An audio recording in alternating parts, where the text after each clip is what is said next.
Acheter des petits PC gamers, c'est l'une des pires erreurs à faire. Imagine, tu vas chez un concessionnaire pour acheter une Ferrari et que tu te dis, tu sais quoi, j'aime pas la puissance, j'aime pas la beauté, je vais acheter une Dacia Logan en or, qui est exactement le même prix qu'une Ferrari. Ce serait bête, alors pourquoi faire cette erreur quand il s'agit d'acheter ton PC gamer? Le format mini ITX, c'est un des pires choix à faire quand il s'agit d'acheter un PC gamer. Dans 95% des cas. Oui, depuis que les PC existent, il y a plein de facteurs de forme qui ont été inventés. ATX, Micro ATX, ITX, EATX, des armoires, des trucs gigantesques. Maintenant, de nos jours, on passe de grands boîtiers qui sont simples et esthétiques, très pratiques, qui marchent très bien, à ça, des boîtiers de format ITX. C'est une trend actuelle que beaucoup de youtubeurs exploitent. Il n'y a pas de mal à ça, sauf pour plusieurs raisons. 1. Le refroidissement. Oh là là là. Imagine, tu peux acheter une Mercedes qui est chouette, avec un beau intérieur, spacieuse, et qui est swag aussi. Mais tu es dans Paris, mais tu sais à quel point c'est la galère pour se garer. Donc tu as 3 choix. Soit tu gardes la Merco, mais malheureusement c'est galère à marquer.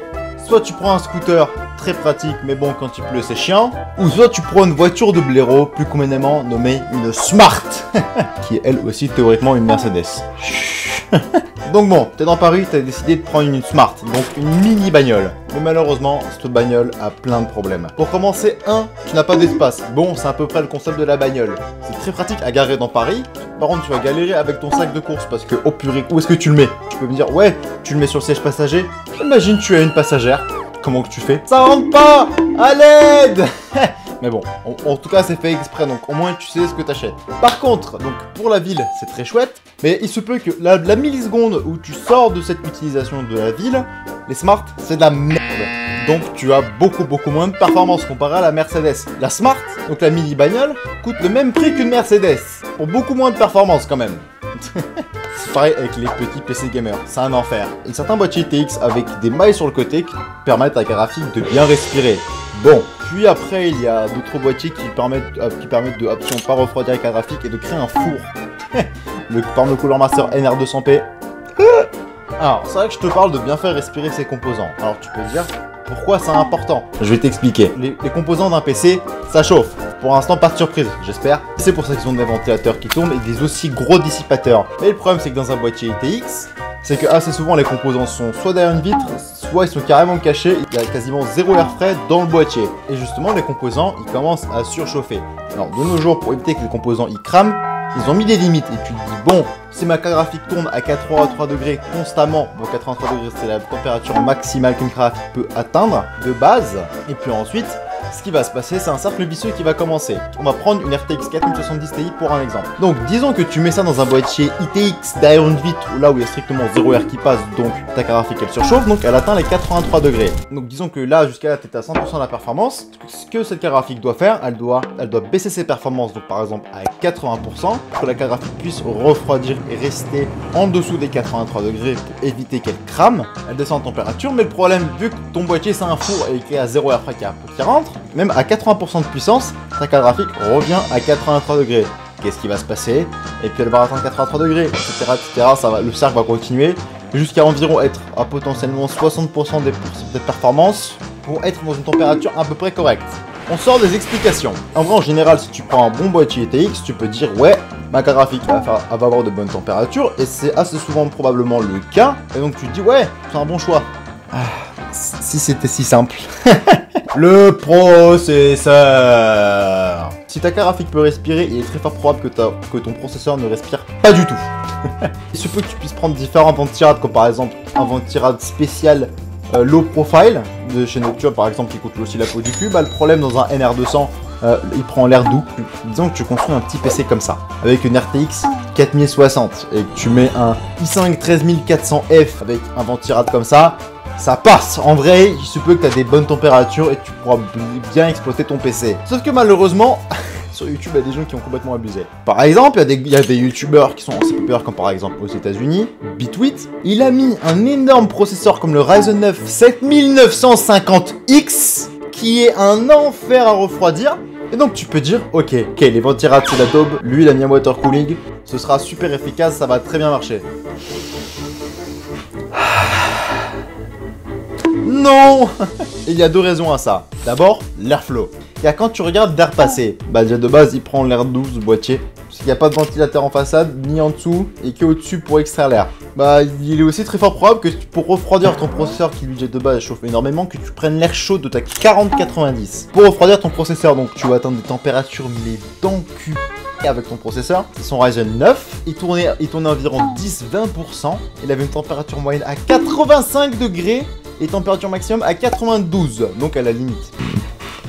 Alors qu'il avait 20% d'utilisation, imagine il commence à l'utiliser à 100%. Oh là là là là, les performances inexistantes. Donc les performances elles vont chuter. 9 fois sur 10 vont me prendre un ventirad. Pourquoi? Parce que par exemple Discover ID il y a 2 ou 3 ans, il a fait un PC gamer dans un boîtier comme ça. Mais par exemple ce qu'il a fait c'est qu'il a mis son water cooling en bas. Et comment dire, c'est réputé pour tuer ton water cooling. Bon, à son excuse, personne n'était au courant de ça il y a 2 ans. On fait toutes des erreurs, c'est pas grave. Bon, il a appris, j'espère. Et ce qui se passe quand le water cooling est en bas, ça a pour conséquence qu'après environ 1 an, ton water cooling, il est mort. Ou que ce soit même aussi sur le côté, en bas ou à gauche. Comment que ça se fait? Voici des explications de Seb. Parce qu'en fait, quand le water cooling est au-dessus, l'eau elle tombe toute seule, entre guillemets, dans la pompe. Et la pompe, elle aspire toujours de l'eau, elle n'a pas trop besoin de forcer. Alors que si ton water cooling il est comme ça, avec les tubes qui dépassent, ou soit qu'il est carrément en bas, et que la pompe doit sacrément forcer pour avoir de l'eau, parce qu'elle doit se battre contre la gravité. Partie numéro 2, l'hardware compatible, il est très limité. Bah, du coup, c'est absolument plus que normal. Donc tous les gros processeurs, au revoir. Toutes les grosses cartes graphiques, au revoir, parce que logiquement, si ton processeur est surchauffe parce qu'il est coincé derrière ta carte graphique, bah, tu peux laisser tomber, tu vas avoir des problèmes de performance, tu auras des grosses chutes. Et en plus, par-dessus tout ça, c'est giga chiant à build. Tu passes des heures pour pas grand-chose. Et en plus, partie numéro 3, ça sert à rien à 90% des cas. C'est comme la Smart. Tu peux rouler en ville. L'utilisation, elle est parfaite. Parce que tu vas pas au-dessus de 30. Parce que dans Paris, c'est limité à 30 km à l'heure. C'est des barjots, les Parisiens. Et en plus, tu peux à peu près te garer à peu près partout. Si tu trouves la place, bien évidemment. Mais l'usage, il est extrêmement limité à la ville. Tu n'auras pas ça si tu habites à la campagne, par exemple. C'est pareil avec les mini PC gamers. Mais en tout cas, je peux voir l'intérêt. Et puis, une chaleur, il y a un meubli. Quand tu joues aux jeux vidéo, quel est l'intérêt d'avoir les performances d'une Smart pour le prix d'une Porsche, littéralement? Oui, tu comprendras un petit peu plus tard. Parce que tu trouveras toujours un demi-mètre carré, soit sur ton bureau, soit en dessous de ton bureau pour pouvoir mettre ton PC. Si tu habites dans un 9 mètres carrés à Paris, dans un placard, tu prends un PC portable déjà de base parce que tu n'auras pas la place pour mettre un setup. Mais si tu as un setup, il y aura toujours la place pour. Le seul cas qui est utile, et ce cas-là, il est extrêmement limité, c'est au taf, soit c'est au lycée ou dans des établissements scolaires. Pourquoi? Parce que là, tu as vraiment des espaces qui sont très limités. Et pour 80% des gens qui utilisent des PC au taf, qu'ils ont les performances d'une Smart ou carrément les performances d'une voiture sans permis, ça leur suffit. Raison 4. Oh, le coût de FDP. Alors, coût de frais de port, bien évidemment, le frais de port pour ça, c'est n'importe quoi. Non, je vais pas dire frais de port, je voulais dire fils de pute. Oui, c'est horrible à quel point ça coûte cher pour pas grand chose. Parce que littéralement, un grand boîtier comme ça, où t'as une grosse vitre, plein de métal, environ 70-80 euros. Pour un petit boîtier qui fait un cinquième, un sixième de la taille d'un grand boîtier, donc il a un sixième des matériaux, qui coûte plus de 100 balles. Hein? Alors c'est un petit peu plus que normal parce que du coup tout ce qui est petit c'est chiant à faire, c'est vraiment chiant. Donc il faut payer un ingénieur qui se casse le cul à faire ça. Il faut que tu prennes une alimentation minuscule qui elle coûte la peau du cul. Une alimentation avec un petit peu de watts coûte 130 balles. Ensuite les cartes mères c'est 150 balles minimum. Donc bon, en conclusion, acheter ce genre de PC sert strictement à rien dans 90% des cas. Tu vas perdre de l'argent. Et tu veux savoir aussi une autre erreur, acheter un water cooling pour son PC gamer. Oui, c'est une grosse erreur pour une grande majorité des gens. Oui, je suis sérieux.